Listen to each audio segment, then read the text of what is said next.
Кыргызстанда гепатиттин А формасы күз айларында кескин жайылды.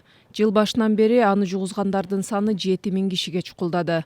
Алардын басымдуусу балдар. Анткени А формасындагы гепатит таза эмес тамак аштан жуулбаган жашылча жемиш менен кир колдон жугат. Бирок маселе кан аркылуу жуккан гепатит Б болуп жатат. Аны көбүнчө стоматологиядан, сулуулук салондорунан же башка ооруканалардан медициналык аспаптардан жуктурууда дейт адистер. Мен шектенгеним тиги стоматологияда болгом август айында.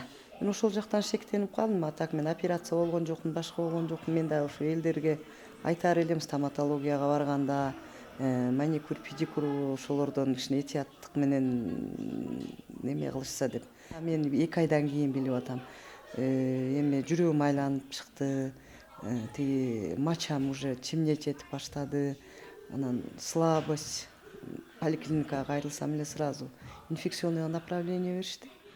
Гепатит Б жыныстык жол менен дагы кеңири жугат. Дарыгерлер аялдарга салыштырмалуу эркектердин 2 эсе көп кабылып жатышынын себеби ушул дешти. Андыктан жыныстык катнашка барууда сөзсүз презерватив менен коргонуу зарыл дейт доктурлар. 2018-жылы жалпы калктын 5% ушул илдет менен катталды. Көп эле деп айта алам. Көп эле 5%. Тиш доктурга барат, ошол жерде инструмент аркылуу жуп калышы мүмкүн. Андан тышкары операция болот. Операцияда тоже инструменттер аркылуу. Бизде инструменттер баары многоразовый болуп, бул вирустар ушундай после автоклав, обработка бүт эмеден өткөндөн кийин делечи, тазалагандан кийин деле бул вирус ошо калып кала турган вирустар бар да, БС деген түрлөрү. Колдон келсе, мисалы тиш дарылоо үчүн аспаптарды ар ким өзү үчүн сатып алса дагы болот дешти дарыгерлер.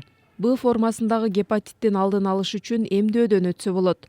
Дарыгерлер эрте текшерилип, учурунда дарыланса, 1 жыл ичинде бул оорудан сакайып кетүүгө болот дешти. Ал эми С формасына азырынча вакцина жок. Гепатит S'нын симптомдору көбүнчө билинбегендиктен, азырынча алдын алуунун эң эффективдүү жолу дарыгерлердин айтымында жылына 1 жолу анализ тапшырып туруу. Гепатиттин 5 түрү бар. Бул боорду жабыркаткан илдет.